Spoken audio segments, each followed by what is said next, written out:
Bilan macabre ce samedi à Dubreka, 2 morts et des dégâts matériels importants après un accident de la circulation causé par un camion transportant des blocs de granit. Le chauffeur n'ayant pas atteint ses 18 ans a pris la fuite selon les témoins rencontrés sur place.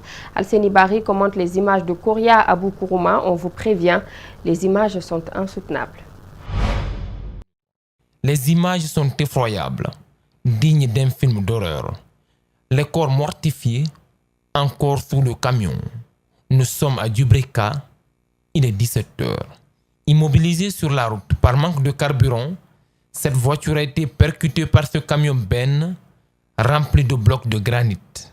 Avec la violence du choc, une femme est projetée au sol.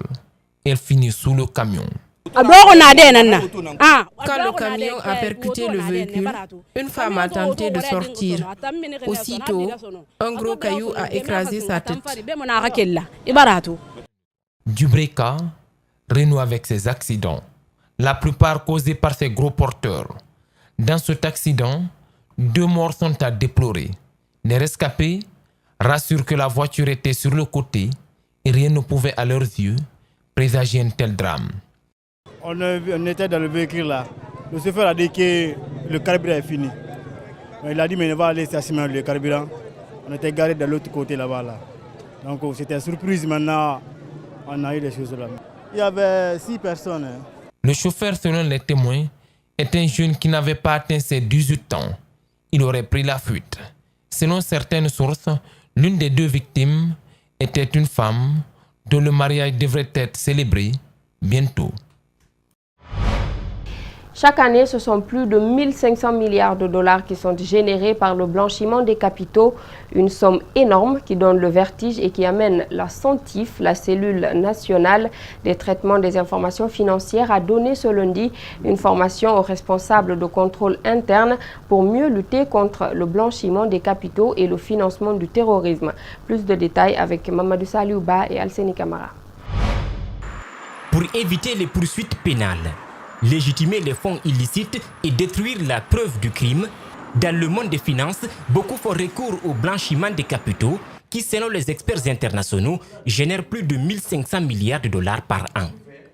En Guinée, avec la mise en place de la cellule nationale de traitement des informations financières, des efforts sont fournis, mais il reste encore beaucoup à faire. Depuis que nous avons été mis en place, c'est essentiellement les banques qui font les déclarations d'opérations suspectes. Les compagnies d'assurance, on ne les voit pas. Les institutions de microfinance, on ne les voit pas. Donc on se pose la question, est-ce que c'est par méconnaissance des textes ou manque de formation ou bien simplement par une volonté de ne pas déclarer? Les responsables de contrôle interne sont les premiers à savoir si une opération est douteuse ou non. Le problème, c'est qu'ils ne déclarent rien. Connaissent-ils les textes de loi ou refusent-ils de les appliquer? La CENTIF trouve tout de même urgent de les former pour lutter contre le blanchiment des capitaux qui, depuis les attentats du 11 septembre 2001, est épaulé par un autre phénomène, le financement du terrorisme, avec toutes ses conséquences. Sur le plan économique, ça tue le secteur privé. Sur le plan social, parce qu'on exploite les vulnérabilités des pauvres. Sur le plan politique aussi, les criminels financiers peuvent aller jusqu'à corrompre les décideurs politiques. 2 lois sont promulguées pour lutter contre ces phénomènes, mais leur efficacité dépendra de la bonne volonté des responsables à les appliquer. Si longtemps qu'on n'appliquera pas les textes de loi, ça sera très difficile. Parce que la violation des textes de loi résulte de 3 situations. Le refus de son application, l'excès dans son application ou l'inobservation de la procédure y afférente. Apprendre tout du blanchiment des capitaux et du financement du terrorisme, ces responsables de contrôle interne vont être formés pendant 3 jours pour mieux détecter les opérations suspectes. La 4e édition des Jeux universitaires a pris fin ce week-end par la cérémonie de remise de récompenses et de distinction aux différents lauréats. C'est une initiative de la direction du sport universitaire sous la tutelle du ministère de l'Enseignement supérieur et de la Recherche scientifique. Au cours de la cérémonie, plusieurs prix ont été décernés, dont entre autres celui de la personnalité sportive de l'année. Explication Paul Fatia Tunkara et Tierno Sadouba. Du 21 avril au 17 novembre 2018, 22 universités, publiques et privées, 5000 athlètes, 792 joueurs et joueuses de football ont rivalisé d'ardeur au plus prestigieux concours universitaire de Guinée. Seulement, 2 disciplines ont été retenues pour cette 4e édition, le football et le marathon organisé à Kindia. En football, l'école supérieure du tourisme et de l'hôtellerie est sacrée championne dans la catégorie féminine. L'université Gamal Abdel Nasser de Conakry est vainqueur de la 4e édition. Pour le ministre de l'Enseignement supérieur de la recherche scientifique, l'objectif recherché est atteint. Le sport à l'université doit être le vivier pour alimenter les équipes qui sont en compétition dans le pays, comme c'était le cas par le passé. Le sport aussi va de pair avec la formation. Comme on le dit, il faut un esprit sain dans un corps sain.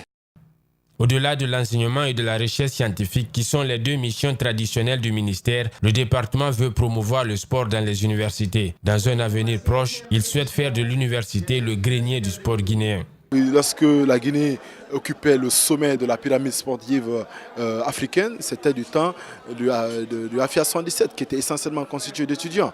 Donc l'implication, disons que la pratique du sport dans les universités doit être une réalité.